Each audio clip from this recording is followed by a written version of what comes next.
Alright.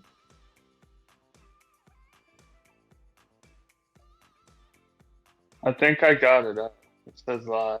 Is it just like plus money?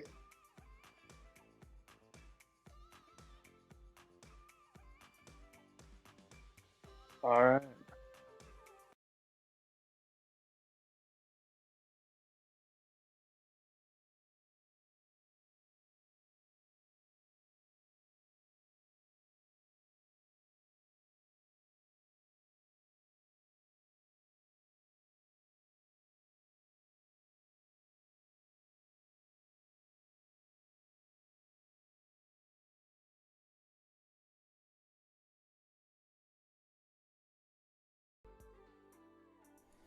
All right.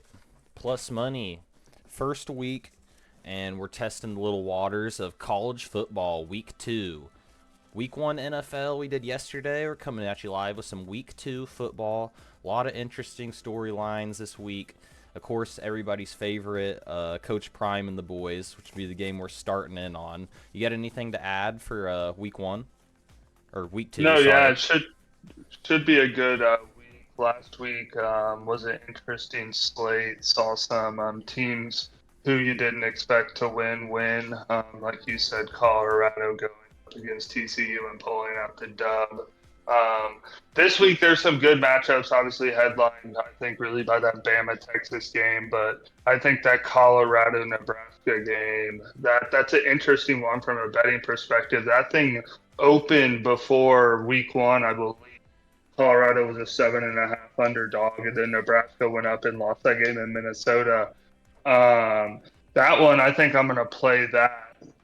Like I said, a lot of movement on that, but I think Nebraska they're better than they played last week. Jeff Sims, the transfer from Georgia Tech, he threw 3 interceptions, but I think he will have a better day not only in the air, but I think on the ground is where he's their best player, and I think that Nebraska team under Matt Rhule is built like a classic Nebraska team with that offensive line.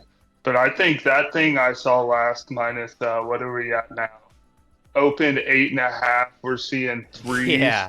I'm going to play Nebraska there. I like them. I think Rule's a good coach. There's a trend here I saw where teams that underperformed in week two, and I don't see Prime keeping it rolling there in Boulder. I could be wrong, but I'm gonna lay that. I'll lay that three. Give me a field goal with Nebraska. What do you think? You gonna play that? You gonna ride the hype train there? Yeah, I have a lot of pretty good play on this one. It's going back to, of course, the TCU game last week.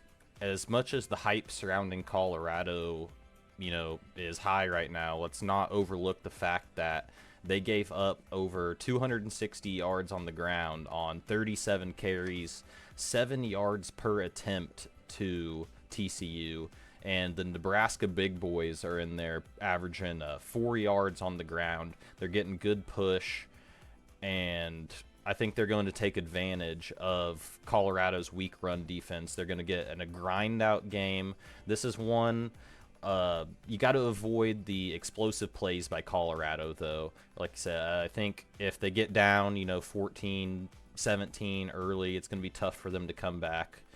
Uh, I have, though, Jeff Sims going over 70 yards. That's my favorite. What do you think about their suspect run D? Yeah, like you said, that game, taking that Jeff Sims over at 70 at almost their minus 106. I like that. But like you said, they cannot get, I'll say, down by 2 touchdowns. The way they're going to want to play this game, they can't come back. But I think Jeff Sims is a big part of their run game. And against that Colorado D, like you said, give up some yards and try to maintain possession and choose some clock there. But I like 70. I mean, he's an athletic quarterback. He could get some couple long runs and easily reach that number even in the third quarter. Yeah, I agree on there. I mean, I was leaning a little bit towards Colorado, but I think this is just too much public coming in on there. He said it's 90% of bets are coming in on Colorado. This is the most bet on game of the weekend. all college, all NFL. This is the most bet on football game. Nebraska versus Colorado. Everybody's hammering Colorado. They want to see that Coach Prime story. They want to get some money off them. But I think not often do you see an 8.5 point favorite move to a 3 point underdog. I agree. I think it's just a spot where you got to take Nebraska and some points. I think it'll be a close one if. It should be a good one to start off the day. Yeah, definitely a good one on the slate. Interesting game. It should be exciting. Coach Prime and the boys, national storyline. We'll see if it continues. But moving on for that one for our second game of the slate. From Nebraska, Colorado to Oregon versus Texas Tech. I think these are two programs going in totally two opposite directions right now. What do you think? Yeah, you still have obviously Bo Nix there at Oregon, and then Texas Tech coming off that tough loss to Wyoming in double gave up 321 yards versus Oregon putting up 81. I think Bo Nix only had 4 incompletions, 3 touchdowns. I think that offense is going to be the best unit on the field. So I don't think Texas Tech can hold them. Not only that, but if the offense of Texas Tech can't get past that Oregon defense, I see this being a. I saw some numbers being 7, 6.5, like we got 6.5. I'm willing to lay that there. Like I said, I think Oregon is just too explosive on the offensive side of the ball. But like I said earlier, one concern there, some trends of teams that coming off some tough losses, bouncing back. I still think Bo Nix and that Oregon offense should be able to outscore Texas Tech. Yeah, I agree. Like you said, I think Oregon's offense will easily be the best unit on the field. I think it's going to come down to the best defensive unit on the field, and Oregon's been adding some talent. They've kept their core, like a core six or so of players. They're going to be just better than TCU. I mean, this isn't TCU, sorry, Texas Tech. This isn't Wyoming. Texas Tech's going to have some issues with that arguably most explosive unit in the country, setting a school record of points last week. And then the defense adding stars and returning talent. I think they're going to hold Texas Tech down, and that -6 is looking real good to me. I'd play it up to -7, maybe even a -8. I think this could be a double-digit game. What about you? Yeah, I think, like you said, there, returning talent. That's an interesting program to watch as college football moves on. In the short term, obviously well connected to Nike, great facilities going to the Big Ten. They produce NFL talent. I could see them rising. I mean, if you look at what Ohio State does, um, it could be similar once they go to the Big Ten, but that's going to be interesting to see if they can maintain the recruiting talent to go out to Eugene. I think you make a good point there of moving. Oregon's always been a pretty cool school. You know, the Nike factory. Unlimited money. Yeah, They have connected. unlimited money. That's what literally they can pay. They Phil Knight, like their jerseys are cool. Yeah, they literally have unlimited money. So it'll be interesting to see how that plays out. Yeah, especially with NIL, then they could really pay anybody to come rep. Moving to a bigger Exactly. conference, I think that just might be the opening they need to make a next step. That's a very good point. It'll be an interesting program to watch the next few years. They always felt bigger than that conference to me. Yeah, and they've had some studs come out of there, Yeah, but they did that I produce just talent. think, yeah, I mean, even you look at Bo Nix, he left Auburn. He started as a freshman, but going up there to Eugene, but that I think they play well that game. Yep, good points. Moving on from Oregon, Texas Tech, a game I don't have a lot to say about, but nonetheless, an interesting West Coast battle out there. Cal versus Auburn. What do you think in this game? Yeah, Cal coming off kind of a less than stellar opponent, one might say, in North Texas, put up over 600 yards. I think here Auburn going out to the West Coast under Hugh Freeze in his first year with the transfer quarterback from Michigan State. Cal as underdogs.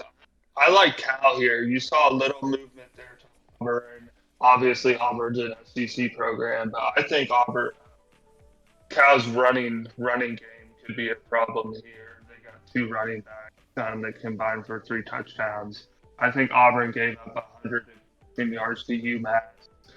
I like getting plus here. Obviously, I might tease this up to 7. It'll be an interesting game to see.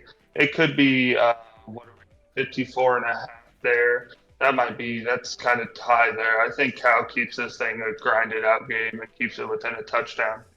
Yeah, I like that. My play is kind of a Cal +6. I think this is going to be a really close game. My third best bet of the week is Cal +6. Auburn's best offensive player has been banged up. Their running back. They say running backs don't matter, but when you're the best player, it's going to affect you a little bit. I expect this, like you said, close grind out game. Cal is pretty talented. They've definitely been better than they have in previous years. And, Auburn's kind of been a middling SEC team, kind of on a downslide. I just expect it to be a really close battle. I think playing the points here is a great point. And like you said, I think the over-under is kind of tight. Stay away from that. But I'm on the +6. That's one of my better plays of the week. Definitely looking forward to that matchup. Yeah, and that's an interesting spot for Auburn. Obviously, they ran the last coach out of town, and they Hugh Freeze. It should be an interesting game. Like you said, it should be a grinded out game. Cal with the 6 there. All West right. Coast advantage time too, kind of. Yep, Cal at home should be a good spot for him. +6. Back the boys at home. +6 seems like a lot here. I even like maybe even a little alt spread +3.5. Get you some plus money, if you will. I like that. All right, moving away from here, the big dog game of the week, the one we're all excited about. Like you said earlier, classic last year, college game day experience. Texas versus Alabama. Let me know your thoughts on this one right away.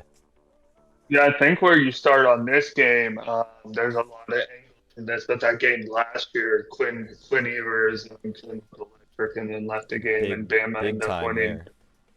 on a field goal. And then I think another angle that before you even get to the players is Saban versus a former assistant. Obviously, this is different than kind of when he had that incredible streak going. Kirby Smart, obviously, involved in breaking that streak. But some of his assistants now, I mean, they're going programs, whether it be Georgia or Texas. So it's a little different than before. But I think the story here is obviously the quarterback.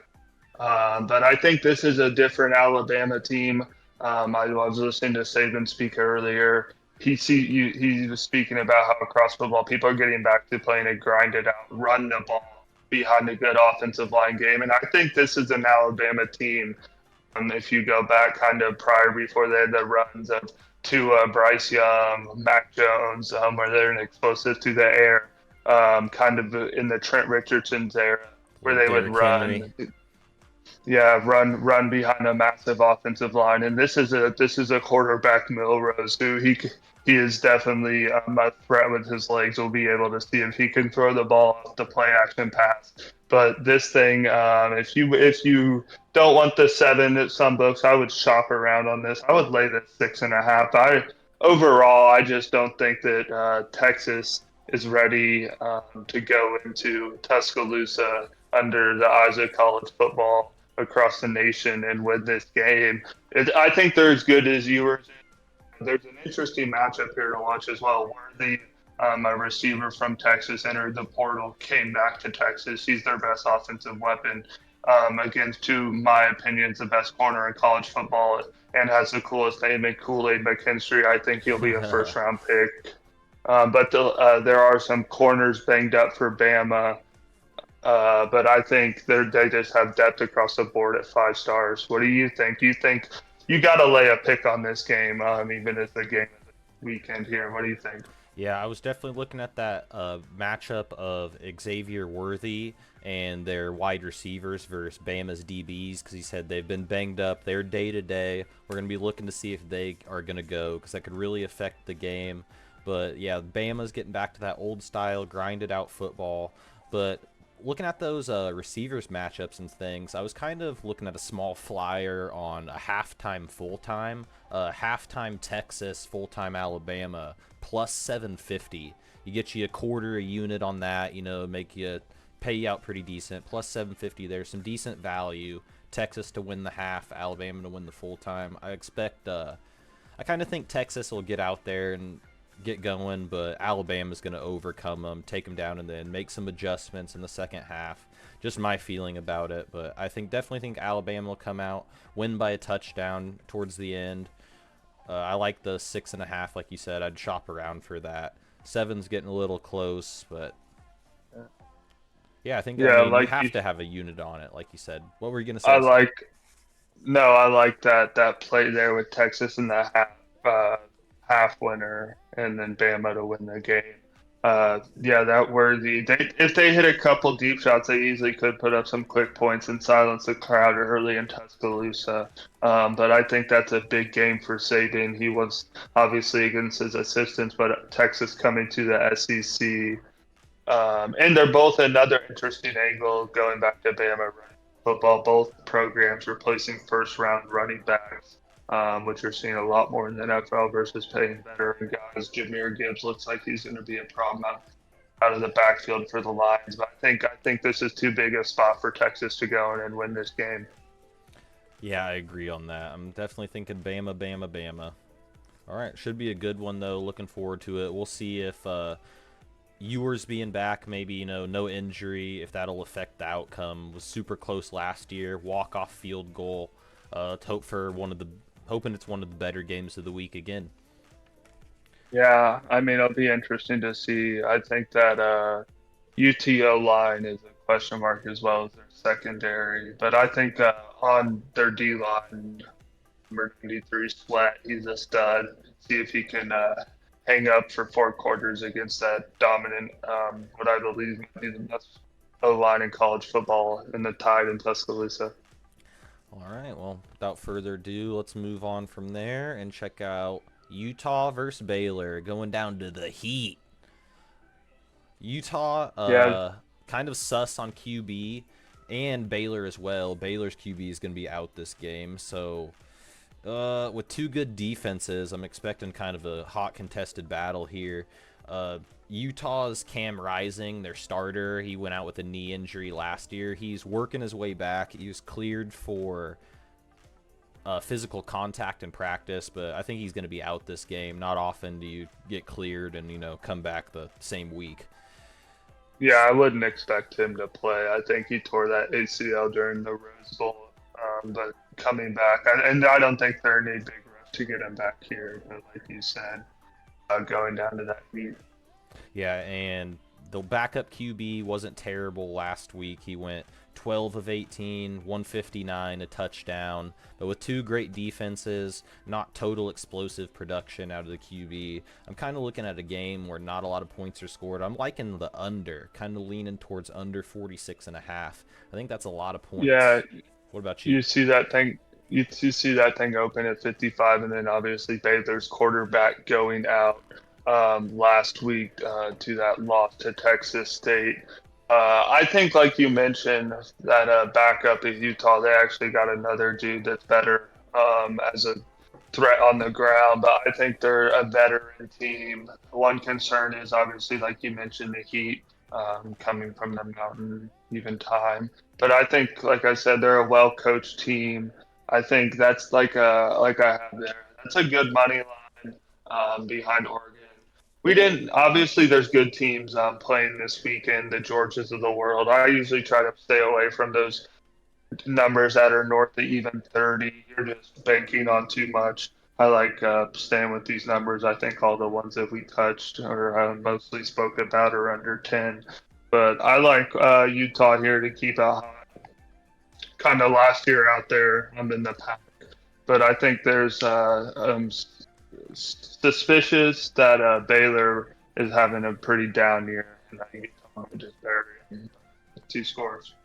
Yeah, I like that. I think Utah, not only do I think the under comes in, but like we were saying earlier, the backup QB for Utah, Didn't play bad. He's pretty proven. He's been a journeyman. He's been around. He's consistent. He's not going to throw over the top, explode you, but he can get the job done. Meanwhile, the backup for Baylor is kind of a question mark. I love the Utah -7, even up to -9. I kind of think they might get it. Yeah, like I said, 2-touchdown win here. It opened, as you see, +1.5 Utah, and then the spreads shifted massively for Utah, I think for good reason, and the unders went down. Two good defenses and one backup QB who can get the job done. All right. Anything else to add on that one? No, I think we're ready to go to the fireworks. All right, go to the old alma mater where we're repping the jersey. One of the, I think, kind of my favorite game of the week. We got a top 25 matchup. Top 25. And like 20 to 24. Two interesting programs here, an Ole Miss versus Tulane. Lane Kiffin, always, might be the most interesting coach in football, versus arguably the best non-Power 5 school. So what do you think about this one? Yeah, like you mentioned, Tulane as a non-power five, if it was an expanded playoffs last year, would have made the college football playoff. They used to be in the SEC, but this is the biggest game I think that Tulane's had in a while. But I think the Rebs here, this thing I saw, some 6.5s out there. I would shop this to find a 6.5. Ole Miss was explosive offensively last week against a weak Mercer team. I think there's a lot of better Tulane. You said it's a top 25 matchup. Kind of an interesting angle, too. I saw some, I believe it's 20 versus 24, and it's almost a touchdown spread. And it moved off the number a little bit. But I think the Rebs here just too good offensively. Last week, their stud running back Judkins only had 19 carries in that 73-3 win. Pete Golding's defense looks sharp, obviously, like I said, against a weaker Mercer team. But I think the Rebs here, you can lay a touchdown. The total's interesting and moved up. Obviously, a lot of public money. It almost moved a touchdown. I would stay away from that. If you could have got it at around 62, I would take it. But if you want to, it's still almost a underplay if you want, but I wouldn't touch the total. I would just play the Rebs at a 6.5 number here. What do you think? Like you said, it's one of your favorite games you think to watch of the week. Yeah, I mean, that's one of my top key here is game I want to watch. But I did like the over when it came in at the number, but like you're saying, it's just been inflated. I liked it teased to start with when it was the over.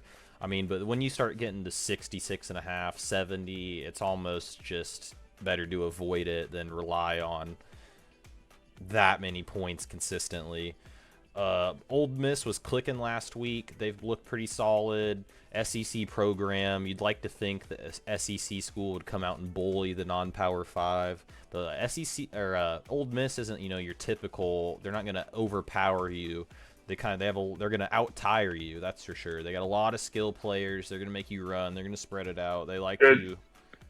Good transfers too. I think that's an interesting thing about, like you said, Lane Kiffin being one of the most interesting head coaches in college football. I think I like you're going to get to it there, but I think this is a much improved Jackson Dart. I think you might see him take the step that Matt Corral took. I remember he threw 5 interceptions against Arkansas, and then he goes on to get drafted into the NFL. Dart is a dual threat athlete, and like you said, skill players across the board. The transfer from Louisiana Monroe, he scored 4 touchdowns, number 9.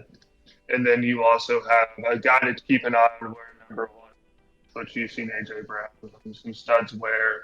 Aiden Green, he's a freshman. I look for him to have a big week. But I think another one to look at is Judkins. Anytime touchdown scorer is -750, but plus 380 to score the first touchdown if they're down there by the goal line on the first drive. I think the Reds start off hot here and keep this game within a touchdown. Yeah, I like that. Going to be definitely a lot of points. My second favorite bet of the week comes from this game. Jackson Dart, like I said, dual threat guy, multiple games last year where he had over 100 yards rushing. So his 38.5, I think he's definitely going to crush. He could get that on one run. Also, he is a good time to score a touchdown. He's a good value. I believe he's around plus 190. He only ran in one touchdown last year, I believe, but not for the lack of plays drawn up for him. They definitely look for some QB draws in the end zone sometimes and just throughout the game. They draw up plays for him to run. I'm looking for that over 38.5 big time. And if I have a lean, it's towards the Ole Miss spread. I do like that. Yeah, and I think Kiffin knows this is a big game. This isn't anything to overlook on the schedule coming in. And I think he has the boys ready to go. Good warm up, tune up last week, going down to New Orleans. It should be a good one. Like I said, I think Judkins has a big game. Interesting to see how good the Ole Miss offensive line is. That's obviously a crucial part of playing in the SEC. You're only as good as your offensive line. But I think this might be the classic Ole Miss team. If you look back, even kind of to when Tamu was there, where there's good skill position, a quarterback that can throw from the pocket as well as on the run and use his feet. So, like you said, I mean, 38 yards, he could easily hit that in the third quarter. He is a physical runner, and he's not afraid to tuck it and pick up 6 yards real quick. Yep, looking forward to that one. Like I said, one of my favorite games to watch this week, that and Alabama, Texas. Oh, but moving on from there, I guess, any final thoughts from this weekend? Just kind of looking at the slate here in week 2. I'm kind of keeping an eye on Penn State this year, just to kind of see, I just have a lot of questions about them. Maybe they will be good. Their over and under was 9.5 wins on the season. But number 7 in the nation, they only have Delaware this week. But we'll see how Penn State ends up for all the year. And then, Yeah, they had that big, I guess, a big win non-conference anymore against West Virginia. But yeah, they have a new quarterback there. They're only, I guess, as good as they are. But I mean, that's a program as the Big Ten expands that will have to compete for relevancy possibly. But I mean, they have a tradition there. That's a heck of a place to play. But I think the Big Ten might be just classic here, where you have that game. I believe it's probably in Columbus this. I think it's in Ann Arbor this year. Ohio State versus Michigan to go probably to the college football playoffs. A team that I think to keep an eye on that's interesting. And I didn't touch their game this week, but Notre Dame with Sam Hartman. I was just eyeing them Obviously, versus NC State yeah, this week. State. I think that NC State defense is something to watch, but to see how good they are. And I think that game coming up here, I think it might be week 4. Ohio State, I believe, goes to South Bend. That could be a good one to see how good McCord is. And that I expect that Ohio State offense to find its stride and be explosive as normal. And kind of, some downtrending programs, but Miami versus Texas A&M. The spread's kind of small. Texas A&M coming in at 23rd in the nation. Just two popular programs with rabid fan bases, but probably who aren't going to win much. Would be kind of an interesting game. I'm a no touch on that. Yeah, I won't be. Those are two programs I won't that be always betting act that like one. acting like they're on the trend upwards. So like you mentioned, I believe we're trending down. Should be an interesting one. Yeah, that parlay, the one game we didn't talk about, that Oklahoma State versus Arizona State is their opponent. There is a lot of public money on there. And even early, that is a pretty chalky parlay. But I think those teams get it done on the money. A lot of explosive players on Ole Miss and Oregon. I think Alabama gets it done in Tuscaloosa. Another one I think that is worth mentioning going to the Big Ten is the rivalry game for Iowa State, 10-7 last year with that Hawkeyes offense under there. So last year was 10-7. I think the number's 36 and a half. They didn't fire their offensive coordinator, Iowa, and they were like the second to last worst offense in college football, and they don't seem to improve with Cade McNamara. That basically Mission said, "You're not good enough. Get out of here and go." But it'll be interesting. I mean, I don't think either of those teams break 20, grind it out, maybe a 14-7 game there. But that one, and then another one, I think that is kind of a spite bet that I'm going to fire on is UTEP at Northwestern. I think UTEP has flipped a 1.5 point favorite. I think you can get them south of -130 on the money line. But I like that play there. But it should be a good weekend. Anything else you're eyeing? Maybe Nope, just said unit yep. plays. UTEP small favorite, over under 38.5 against Northwestern. Northwestern all kinds of problems. Might as well fade them.